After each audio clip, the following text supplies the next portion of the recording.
अदा अब्दुल करीम खोसा साहब, पहिरियों त तव्हां उस्ताद जलाल चंद जा परिस्तार आहियो। उस्ताद जा कुझु कलाम असांखे ॿुधायो त असांजो हां ठरे, पोइ वाक़ियो ॿुधायो था, महिरबानी। वो रही रात हिकिड़ी सुबुह कन तयारी, हो रही रात हिकिड़ी सुबुह कन तयारी, अजो कन यारन जी ॾिसो यार यारी, अजो कन यारन जी ॾिसो यार यारी, अजो कन यारन जी यारी। वो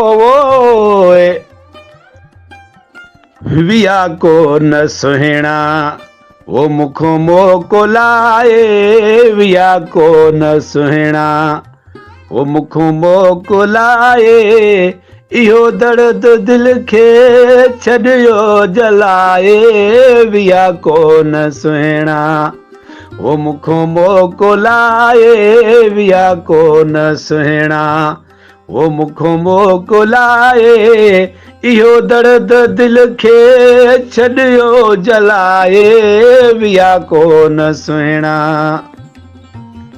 महिरबानी साईं, मां तव्हांजो नाम जो नौकर आहियां, मिड़ी तव्हांखे कुझु ॿुधायां थो की चवणु नथो अचे भाउ। अस्सलाम वालेकुम दोस्तों, मां आहियां कामरान जानी सिंधी। दोस्तों, अॼु तव्हांजे लाइ उस्ताद जलाल चंद जे प्यारे शागिर्द सफ़ा जलाल जो हिकिड़ो वाक़ियो खणी आया आहियूं।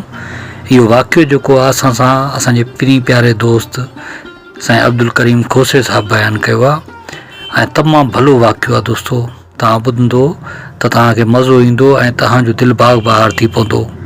पोइ अचो त ख़ासि वाक़ियो ॿुधूं। दोस्तों, महिरबानी साईं। अदा असांजो प्यारो प्री कामरान जानी, वॾी महिरबानी। ऐं मां तव्हांखे हिकिड़ो यादगिरो सफ़ा जलाल जो ॿुधायां थो। तंहिं टाइमनि में जलाल चांडी सां गॾु हो 95 में। मां उन टाइम कुझु टाइम जो मां नंढड़ो हुउमि त जलाल चांडी जो जॾहिं उते प्रोग्राम हले पियो, शाह गजी जो मेलो हुयो, त मां चयुमि यार जलाल चांडी अची वियो आहे, अचूं तो हली ॾिसूं। मां सां कुझु संगत ॿिया बि हुया। उन टाइम में असां नंढड़ा हुयासीं। ईअं कि वयासीं, वॾो मेलो लॻो पियो हो ऐं शामाना लॻा पिया। वयासीं उते त यार जलाल त वेठो आहे, ही ॻाए थो केरु? आवाज़ ॾिसे त सफ़ा जलाल चंड जो आवाज़ आहे। असां यार चयोसीं जलाल चंड त वेठो आहे, ॻाए थो केरु?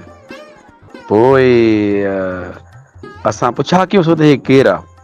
जी बाबा हे अथव सफ़ा जलाल चंड। हाँ, इहो ख़बर न आहे त सफ़ा जलाल बि को खोसो आहे। नालो गुलाम बाबा असांखे ख़बर उन टाइम कोन हुयो। पोइ साईं काफ़ी ॾींहंनि खां पोइ ऐं उन टाइम त पोइ वरी 2-3 सॉन्ग जलाल बि चया, हिन बि चया, पर आवाज़ ॿिन्हिनि जो सफ़ा हिकु हुयो, हिकु। वाह वाह साईं। पोइ काफ़ी टाइमनि खां पोइ वरी खैरपुर उते असांजी वरी मुलाक़ात थियो सफ़ा जलाल सां। अचानक शहरवाज़ खोसो बि मां सां गॾु हुयो। उते ॾाढो कचहरी थियो असांजो। पोइ मां पुछा की मां उस्ताद सफ़ा जलाल खे चयुमि गुलाम अब्बास खे हाल वाल जो थिया त शहनवाज़ खोसो बि मां सां गॾु अची, मां अॼु तोखे पंहिंजे उस्ताद सां मिलायां थो, गुलाम अब्बास खोसे सां। गुलाम अब्बास खोसो कहिड़ो?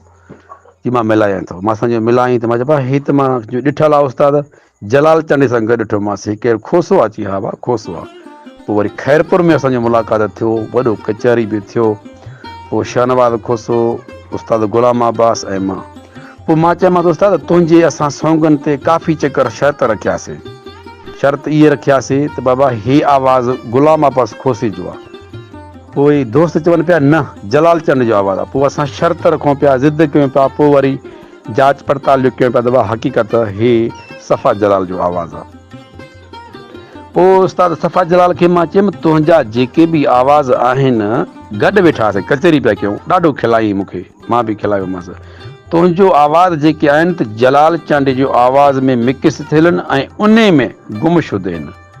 चई कीअं? मां चयो तुंहिंजो नालो ॿाहिरि ज़ाहिर कोन्हे, बाक़ी तुंहिंजी तर में ख़बर आहे त हे सफ़ा जलाल जो आवाज़ु आहे ऐं गुलाम अब्बास खोसे जो आवाज़ु आहे। बाक़ी असांजे इलाइक़े में या ॿाहिरि कंहिंखे इहो ख़बर कोन्हे। सभु चवनि था त इहो जलाल चंड जो आवाज़ु आहे। ॿुधो था कामरान जानी? इहा हालवाल थी। इहो को हिकु ॿ चकर ई मुलाक़ात थियो आहे सफ़ा जलाल सां। ऐं वरी मूंखे मूमल राणे जो ॾाढो सॉन्ग वणे पियो मूंखे। उहा चयोमांसि मूंखे उहो बि मूंखे जुंगारे ॿुधाई।